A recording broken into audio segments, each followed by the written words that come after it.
Thank you very much, Luke, and good evening, everybody. Thank you for giving up your time this afternoon or this evening. I just want to add to what Luke, I'm actually talking to you from Ngambri and Ngunnawal lands, and I was born and grown up actually on Larrakia country in Darwin. Many of you will know we have been activists for generations, generation after generation. Starting, I think, pretty much when those first boats first arrived, and of course the frontier wars that are now being able to speak about after all this time. We've been saying the same things pretty much over and over again, and we're saying it again in 2021. But things like all the activists, there's lots. I would really encourage you to go to our site. There's lots of historical footage there, which shows the history of activism from just before the 1840s, right up until now. In fact, it was William Cooper in 1930s who first called for a voice to Parliament. But all of these attempts over all these years have really been with a sort of a fundamental message is acknowledge us, accept us, respect us. This is our place after all. The Uluru Statement from the Heart is the only substantive document on the table at the moment. And I'm going to talk to you a little bit about that process during this talk. And this process hasn't happened before, the regional dialogues. It was the first time that we had been spoken to in that way. It was a deliberative process. It also had an education component. We realised once we got talking to people that people had forgotten, the grade 5 civics it used to be called. So it had quite a strong education component and talking about documents and sometimes concepts which most people found difficult and also maybe even abstract. So I want to talk to you now about how we got, but people over 3 days, I have to pay tribute to the people that turned out for those dialogues, and I'll explain how that happened. But they sat there for 3 days talking about all kinds of things that were possibly a bit strange to them. But nevertheless, the question we were asked, we didn't set up the dialogues. The governments asked us to go out again and ask what people wanted. How do we, as First Nations peoples, want to be recognised? So that's, and we went out and did what we did, and we came back with the Uluru Statement from the Heart. And of course, you all know that the Prime Minister of the day, Malcolm Fraser, said, "Oh no, not that." But we haven't stopped. 4 years later, we are still on the journey of getting the Uluru Statement accepted by the government, and we go to a referendum to enshrine the voice, a protected voice in the Constitution. The Uluru Statement is also about treaty. The sequence is important, and Nolan is going to talk to you a little bit about that. We use the word makarata. It's coming together after a conflict or a struggle, because in the past on this continent we've had to live as a collective. We had to live in harmony with ourselves and with the country. So any conflicts had to be resolved fairly quickly. There's another word too that I just want to talk to you about, Ricky, the word reconciliation. A lot of the older people at the dialogue didn't like this word. They said it was the wrong word because it seemed to imply that we had a pre-existing relationship with you all. But in fact, they said, we've never met. And they were very, very clear about that. I want to talk to you now a little bit about the process. We had the 13 regional dialogues around the country at different locations. People were asked to come in from the regions. It was fully funded by the government. But we did have to reduce the number to 13 in the end. But it was about 100 people at each meeting, and it worked out. We asked for 60% of custodians and traditional owners, 20% of the organisations. Luke, can you hear that sound? Yes, it might be because I've asked. Yeah, it might be Nolan. Thanks, Nolan. Sorry, I was just making sure. The phone. Yeah. The phone. Okay. All right. Yes. So 20% organisations in the local area, and 20% of perhaps people that didn't quite fit in those categories, it's like stolen generations people, and other people in the country as individuals who might be important or influential or whatever. We didn't choose a local organisation. We had in every dialogue we contacted a local organisation with the capacity to run these meetings. Sometimes they were land councils. In South Australia, there was the consortium of legal services and so on around the country. But the large land councils did run the meetings in New South Wales. The 2 land councils in the Northern Territory did the ones there. So those organisations that had the capacity to run, they were the host. They also employed 7 local people to actually run the meetings, and we had training sessions with them as well. So we came in, the team, that's Megan Davis and myself and Noel, plus a team of constitutional lawyers and other people to assist us. So we were hosted by the local organisation who ran the meetings. So that's how it happened in every location. All of the record was each meeting.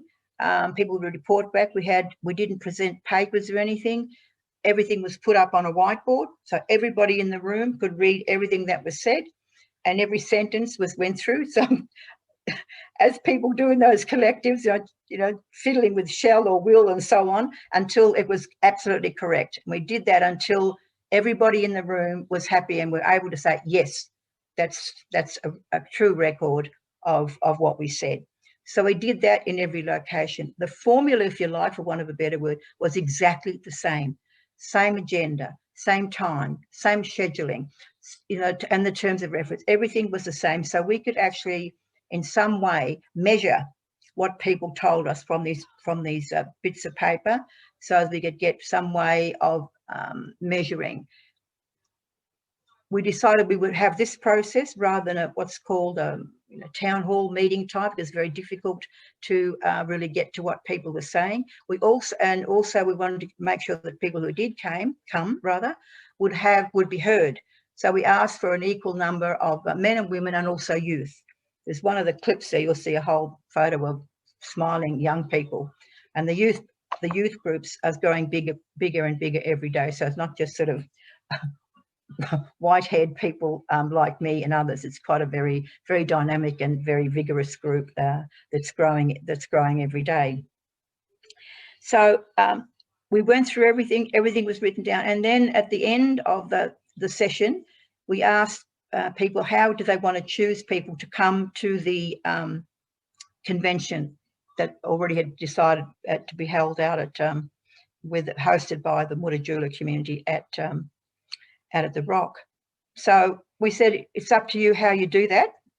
Choose, appoint, select, anoint, whatever. But all of them actually went for an election, and it was designed there on the spot. They asked Jeff Scott, who was part of our team, to be the returning officer, if you like, and then an election was held. But each person who wanted to go nominate, then they would have to stand up and speak for 2 minutes about why they wanted to go to the convention. So all of those came selected. What we did prior to going to Uluru, we analysed all those documents, came up with a paper for all the delegates got, so we could go through everything and confirm what all the findings were. We still have all of those bits of paper, all those records today, and we use the word. I just want to say. So that's how we all came. And during this process as well, we were also having discussions with Sammy Wilson and the people at Mutijulu, got their permission. They built a ceremonial ground for us that took them 3 months to build. All of the ceremonies were held out there, but the meetings of, 1,000 people almost, Mutijulu is a small place, they could not host those people, so we went into Alyawarre, to a complex there. We had, all the trappings that you need, phones and computers and everything. So the convention, though, at Alyawarre, there was hosted by the people from Uluru, and the elders came in, a selection of people for every day, And as I said, the ceremony, and we just saw the ceremonies that were held out there. We also had an evening function out there where everybody was fed and had a lot of interaction. So this is how that whole process came to being. That's how we came to the Uluru Statement from the Heart. All of the words and all of the sentiments and everything that's in that statement was what people told us and what we heard over those 3 days. So the local people were involved in all of the location that we went to, including the convention.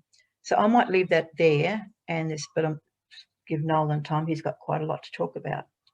All right, I'm going to leave it there now, Luke, and I'm happy to answer questions at the end. Thank you. I'll just switch it over to Nolan. Thank you. Yep. Thank you, Aunty Pat. Oops. Somebody else has to mute.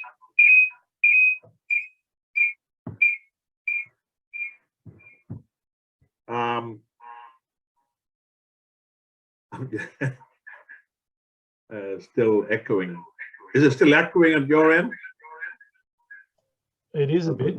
Maybe just on your, you going through the phone still? Yes, I'll mute. No, it's muted on the computer.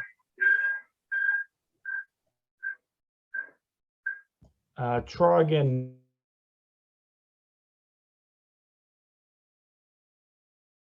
Okay, you're actually going only through the computer. So I'll just.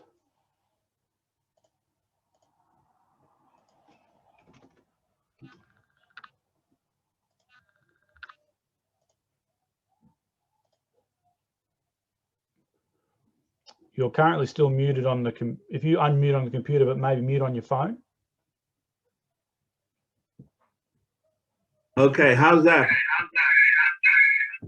Still got the echo. Is your phone? I'm just moving it away a bit. Yeah, that's it. It's still coming through. Top left corner of the phone is, or you can just put it in the other room. That's how I've done it before. I'm just going to turn my video off for a second. Okay. How's that? Still echoing on that. Testing. Yeah, still echoing. Sorry, Nolan. I'm just going to try. Are you there? Yep, that's no echo. That's good. Okay, so I'm getting an echo here, but at least I can hear you.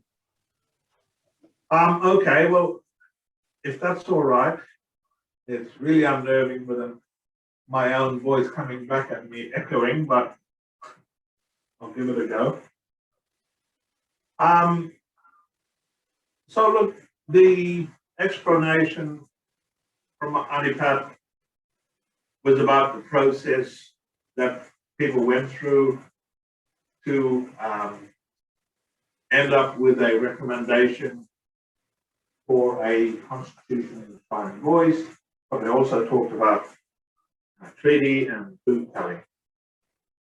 So one of the things I wanted to reflect was that in history, when we did the dialogues, they showed a video about going right back in history where people were asking for the very same thing, about being heard, about having a voice.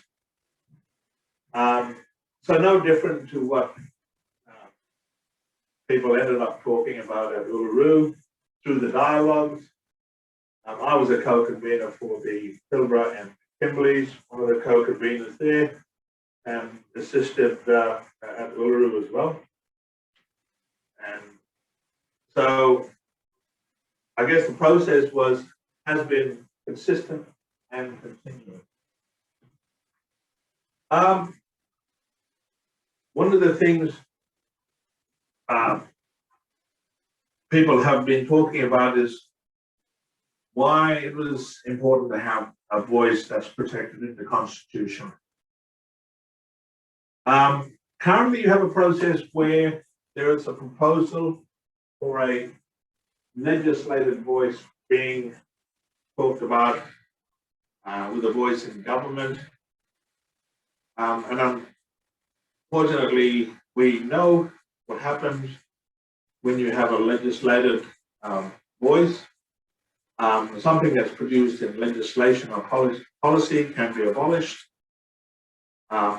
It can be gotten rid of at a drop of a hat. And it is no protection. And this is why it's important to have a constitutionally enshrined voice. The other thing I might also mention is there's been another process for over a decade where under bipartisan government processes and support, there's been discussion on having a referendum and how to do it in a way that acknowledges Aboriginal people protected in the Constitution, and the need to then obviously work towards a referendum. And really the Uluru was the icing on the cake, so to speak. And if you think about those three elements, going back in history, where people's asks have been the same this whole time, and then the bipartisan process, Gillard's committees, expert panels, etc., over that 10, 11-year period, and this whole discussion about talking about a referendum, and then you have Uluru that pretty much confirmed the very same thing yet again. So the current government made a commitment, an election promise to hold a referendum, and they have quarantined the funds or funding to do two things. One is to run another consultation and about what a voice would look like, and to also ensure that there was funds set aside to run a referendum. So far, there's been a continuous and consistent process. All that really needs to happen now is for all of these years of deliberation and the same things being said over and over and over again just needs to happen. So this current government now needs to talk to the people. The process that was run by Minister Ken White, the consultations about a legislative voice, our understanding is there was something like 3,000 submissions, and almost 90% of the submissions called for a constitutionally enshrined voice. So if you didn't like the answer you got out of Uluru, and you did another consultation, despite the years and years and years and years and years of deliberation, well, guess what? You got the same answer in those submissions with an overwhelming support for a constitutionally enshrined voice. Now, the other thing I might add is through the Uluru Dialogue team, we're hosted by the University of New South Wales through the Indigenous Law Centre under the leadership of Aunty Anderson and Professor Megan Davis. There's a whole team dedicated to understanding what is Australia saying. So there's been some credible research, polling, interactions and engagements with corporate Australia, NGOs, community, you name it. And what we're finding is there is an overwhelming response from the Australian community and the Australian people.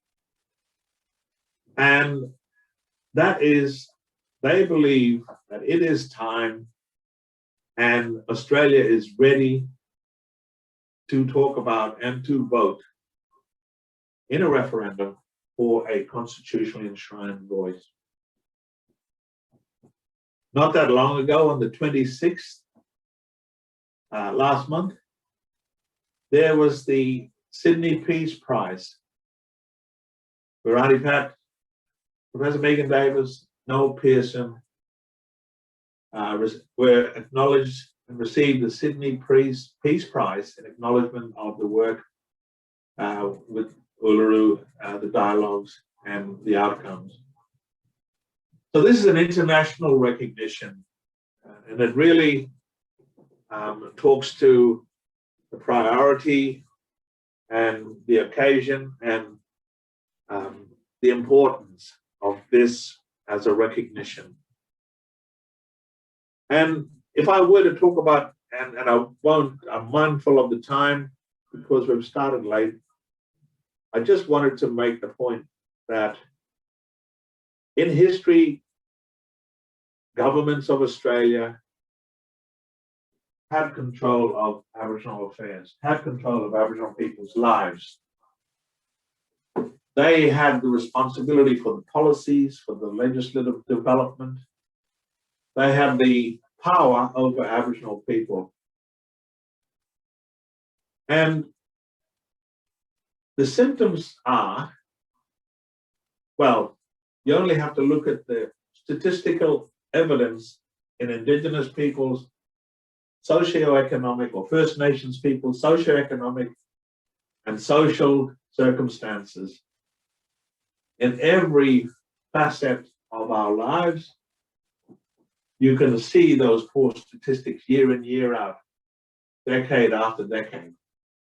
From history, over 230 years, this despair. And the Uluru Statement talks about our powerlessness.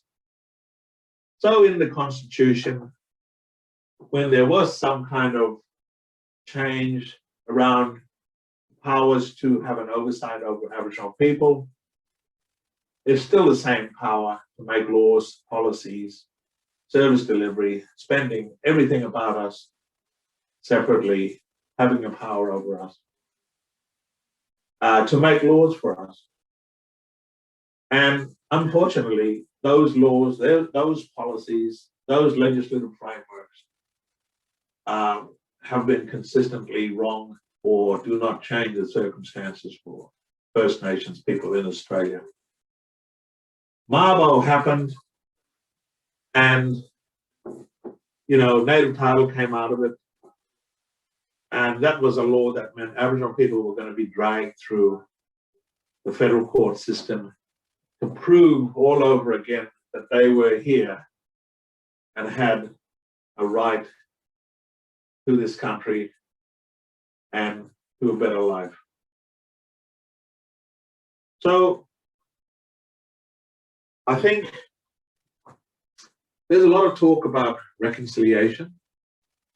There's a lot of talk about healing. But the single biggest issue is the notion of justice. Things have to change in the Constitution because it's the right thing to do. Aboriginal people, as Aunty Pat talked about, through the Uluru Statement, made an invitation to walk in harmony and peace with the Australian people. And it was a gift. Aunty Pat spoke about this in Adelaide. This gift to the Australian community to be at peace with its Indigenous peoples, and if nothing else, the notion of justice, because of the inadequacy, the legacy of history,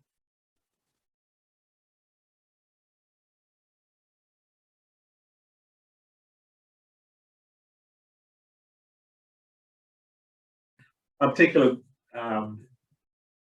piece of, or my words were going to be more structured, but this echo is really, really putting me off. But nonetheless, I think I've made the points that I wanted to make.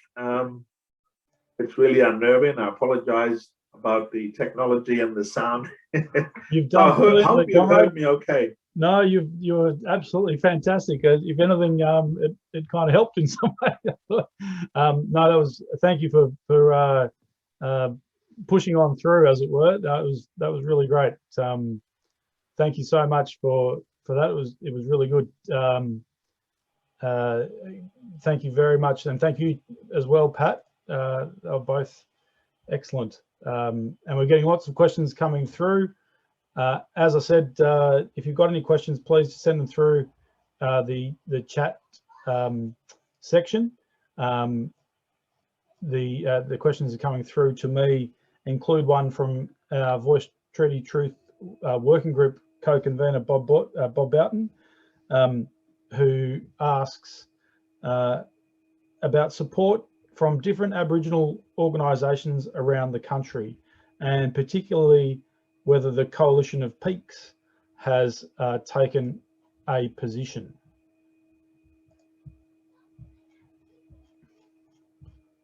So I might ask Pat that first, just because Nolan's been struggling so manfully through the technological issues. So yeah, the question there, Pat, is how's the support from different Aboriginal organisations around the country, and in particular whether the Coalition of Peaks has taken a position?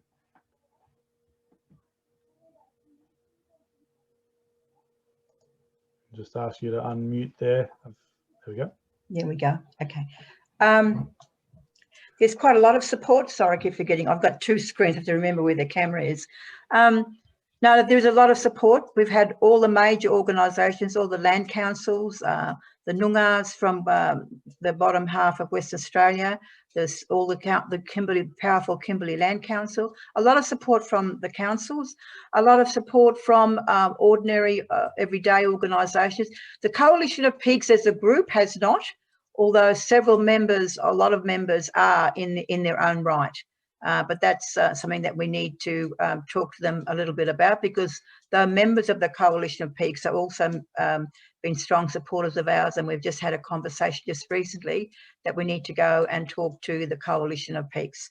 But so that's, I think, Bob, I don't know whether that's the answer you were looking for, but there's a lot of support from a whole lot of organisations, Aboriginal and non-Aboriginal, from around the country, and the more powerful Aboriginal organisations have been involved with us for a long time, and many smaller communities as well.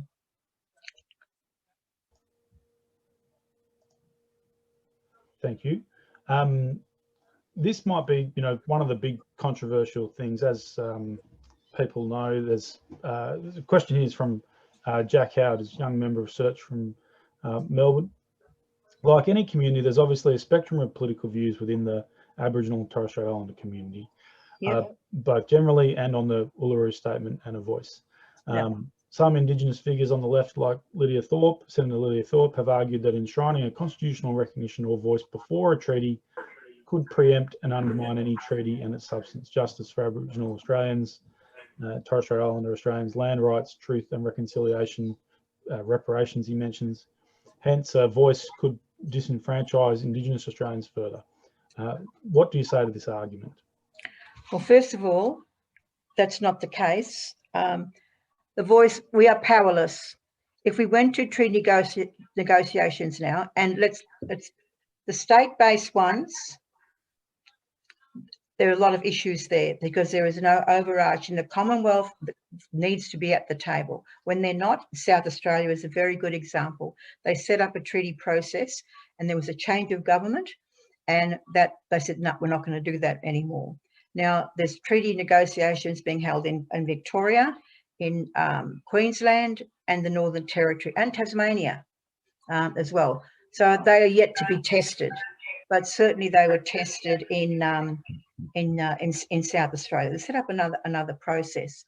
And look, in terms of if we don't, the reason for having the voice first, I just want to assure the questioner, the Uluru Statement is about treaty, but there's a way to get there. At the moment, we are powerless. If we have the voice, then we have two sovereign peoples having an equal discussion. not the power imbalance that we have now. So we will then be in charge of everything that happens after that. With a voice, we can speak with some power and authority given to us by the Australian people, because they're the people that can change, the only people that can change the Constitution. Parliament can't, but you all can. Okay, that's the importance and significance of going to referendum. So once we are locked in there to the Constitution, we are locked in. We can't be gotten away, and we are equal. At the moment, there is no body, no group that can negotiate on our behalf.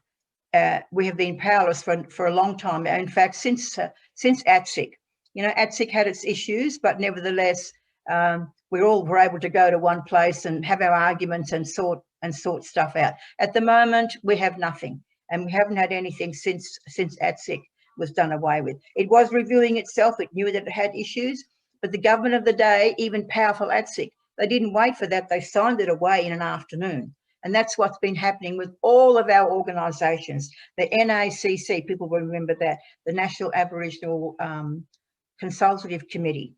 That was a very powerful organisation. The purpose again was to negotiate with government and talk to government on, not government, to the parliament, and government, sorry, it's government, not parliament. Talk to the government of the day to get a better deal for us in a recognition and get better services and what have you. And that was also done away. So it doesn't matter, everything we put up, except the health sector, everything that we put up has been signed away in the day, because we don't have any, we're only there at the whim and fancy of whoever is in power, whether they talk to us or take our advice or not. That will not happen if we have a voice. That's why we have to have the big bargaining chip, the power that's given to us as sovereign peoples by a voice inserted in the Constitution. Then we will be in control and in charge of this, of all of the processes that might follow. At the moment, the government goes around the country with want to set up another. I've sat on committees. We all have sat on committees. That's the point. We don't want to do this shit anymore. We're tired of it. So they go around and say, you, not you, not you, you. And this is what they've always done with us. And we have sat on committees. I know I have, and I'm sure other people have too. Not necessarily wanting to, but maybe if we're there, we might have a chance. They might pay us the respect of listening to us, or not only to listen, but to hear us. It never happens. So, and the people of the dialogue understood very well through direct experience for generations how we can be signed away in an afternoon. That's why we need to have power. We are so powerless, and we have been for generations, and that's got to stop. And if we don't have the voice, well, it's sort of, you know, Rafferty's rules.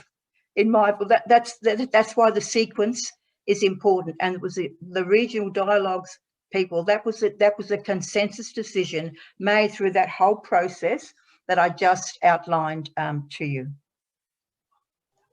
Thank you for that. I've got a question from Sheila Kelly. Between now and the next election, is there anything further we can do, as well as continuing to contact our MPs to help the campaign for Voice Treaty Truth? Sorry, Sheila, I've slightly paraphrased your question there. No, Sheila, of course you can. Look, there's a short term and the medium longer term. The short term, there's a bit of a window here, or there is a window of about 2 weeks. Ken White has announced that he will go, despite his own process, as Nolan said, over 3,000 submissions. 90% of them said they wanted to enshrine a protected voice enshrined in the Constitution. So they've gone again and asked, and they've come, but they haven't got the answer they wanted. So he's going to legislate anyhow. So there's a window here that we're suggesting that people, in the old-fashioned, write your letter, ring them up. The Ken White, your local. This is going to be won locally. We have to really do the stuff that we've been doing that we know works.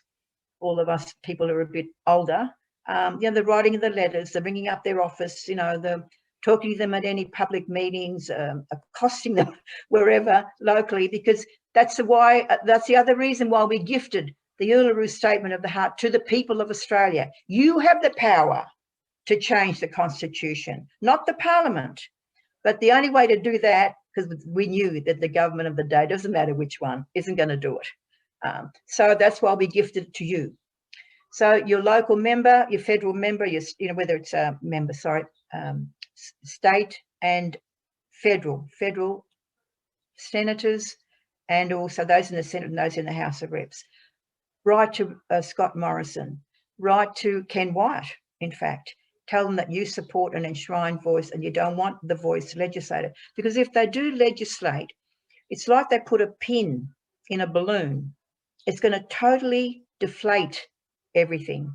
And it's going to be really hard. This idea, like suck it and see, well, if you really will go to a legislative voice, and if you're really good, then maybe we'll go to a referendum. Well, that's not going to work. That's never worked.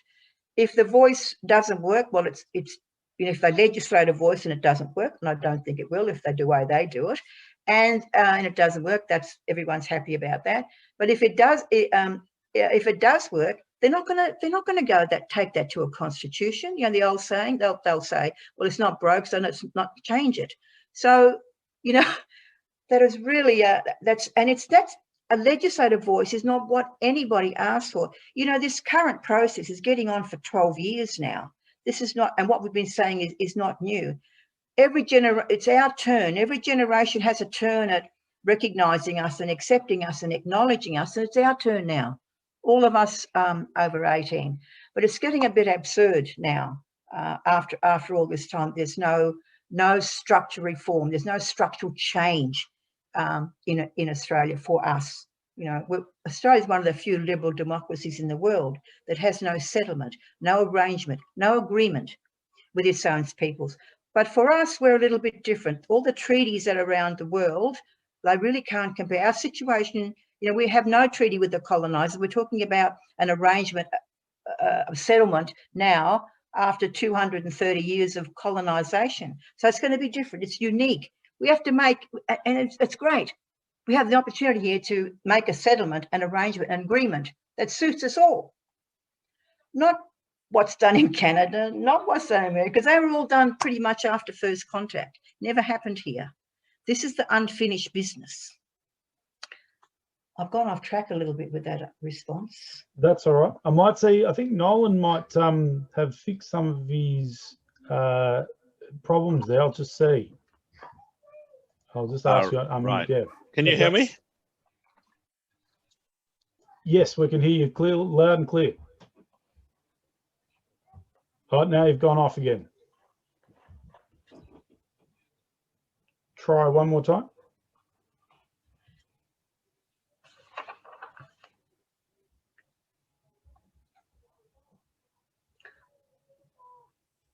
Nope. Might have to come back to you. You were right when you first got on, actually. You are again muted, Nolan.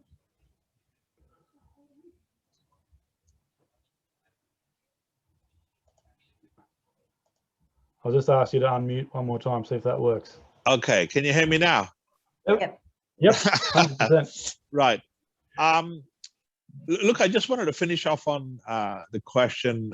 Aunty Pat's answered this, but I just thought with, in the absence of a Commonwealth law, the overriding law that sets the mandate for both the standards and the benchmarking of treaties, then what you'll have is with different states or different legislative frameworks in states that are at different levels, they will be inconsistent, and they won't be answerable. They won't be subject to a higher benchmark. There won't be the control by the Australian government about ensuring that some basic things, basic requirements are in there in the best interest of Indigenous people and in the best interest of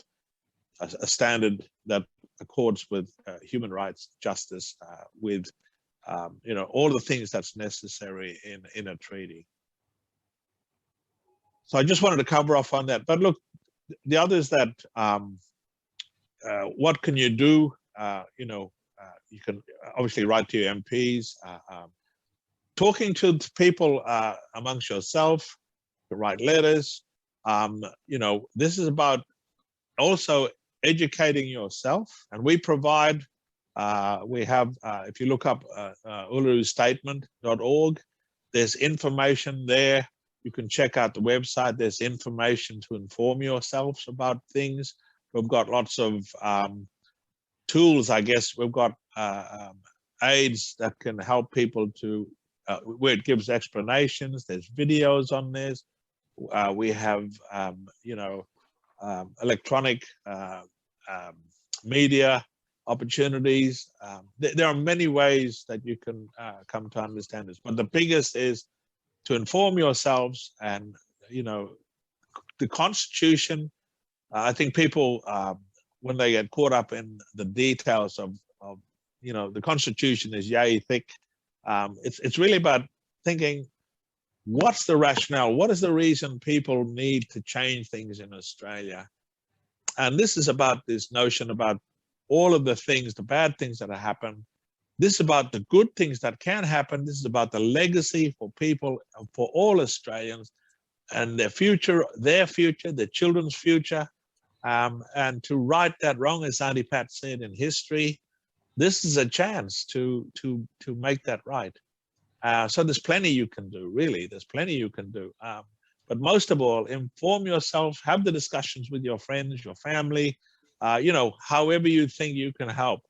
And there's a lot of misinformation out there. The legislation, the voice legislation is one of those bits of misinformation that's not what people ask for either, you know, in history or at Uluru.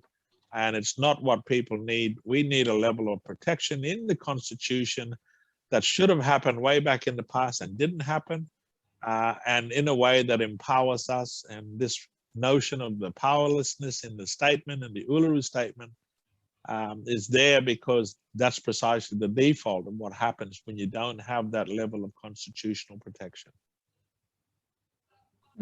That answers a lot of the questions which have come through as well about, you know, questions there about ATSIC and others that people have raised in there. So hopefully people can hear, and that, so I won't be able to get to everyone's questions. We've got only a few minutes left to go, but a lot of the questions that people have asked have been addressed in what you just said. So Yep. I should just do a quick shout out as well, because Nolan was on one of their events in May for Amnesty's got an online forum on Friday the 6th of August, which at 7 p.m, which I've just posted the link to as well. So that's from Sabine Kacha or Kacha, I'm not sure how she pronounced their last name. So yeah, please make sure there's other events happening, and as both Pat and Nolan have said, there's more action to take. One perhaps last question we might go with, because a couple of people have been asking this. Deb Dernan and Rex Hewitt have asked about how confident are you of Labor Party support federally?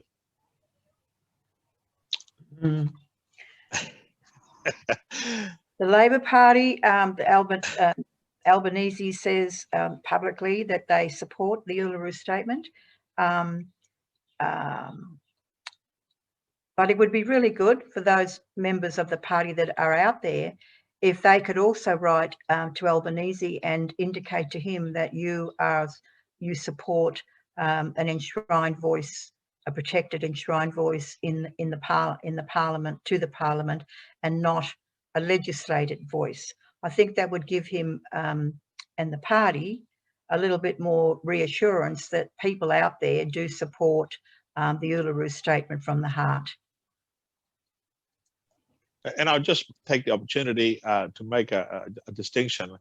People talked about a voice to government, not a voice in government. And I just wanted to make that point. Luke? Yes? Can I have 2 minutes? Of course, yes. I was going to say, what we'll, as we are heading to 7, and we did try and say to people we'll finish, but I did take a little bit longer to get this all started. So I'll beg everyone's indulgence for a few minutes more to hear from both Pat, Nolan, and we're going to hopefully get a vote of thanks from our Search Vice President, Jackie Whitten, who is the co-convener of our Voice Treaty Truth working group. And I will just to send one message to Pat that your former comrade from the AEU, Richard Walsham, says hello, and he he indeed asked Albo at a Labor Party event earlier this week, I believe, or late last week, about their support. So we are indeed doing all those, keeping up the pressure on the Labor Party. No, I think that's Richard. So lovely to hear that message from you. So I'll hand to you for a couple more minutes, and then hopefully go to a vote of thanks from Jackie. I just want to. We didn't really answer the question what you can do. There's lots that we're talking in the short term, but there's a whole lot of stuff in the longer term that you can do using all the experience that you have as activists over many generations. And we'll get back to you on that. We'll be in touch with you. It's just this 2-week period, but lots of things that you can do for us in the next few months. We'll know, towards the end of this year whether this is a goer or not. But we're gonna run at it this time. And in terms of history, it's our turn. I just want to read you a statement of something that Galarrwuy Yunupingu said when he was talking about the Uluru Statement from the Heart. There are lots. He says, "What Aboriginal people ask is that the modern world now makes the sacrifices necessary to give us the real future, to relax its grip on us, to let us breathe, to let us be free of the determined control exerted on us to make us like you. And you should take a step further and recognise us for who we are and not for who you want us to be. Let us be who we are, Aboriginal people in a modern world, and be proud of us. Acknowledge that we have survived the worst that the past has thrown at us. And we are here with our songs, our ceremonies, our land, our languages, and our people, our full identity. What a gift this is that we can give you if you choose to accept us in a meaningful way." And that's what it's all about, folks. I'll give Nolan another couple of minutes as well before we go to Jackie Whidden to give us your vote of thanks on behalf of Search. Yes, thank you.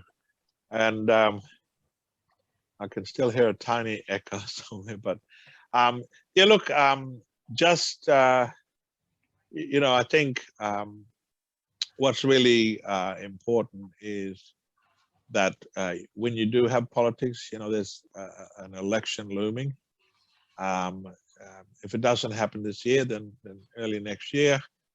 The power's with the people, and it requires a majority of voters, and it requires a majority of states to win a referendum.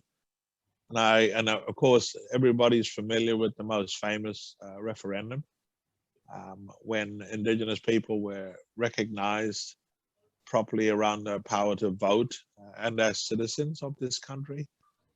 So when you look at the overwhelming response from the Australian community back then, that was quite significant.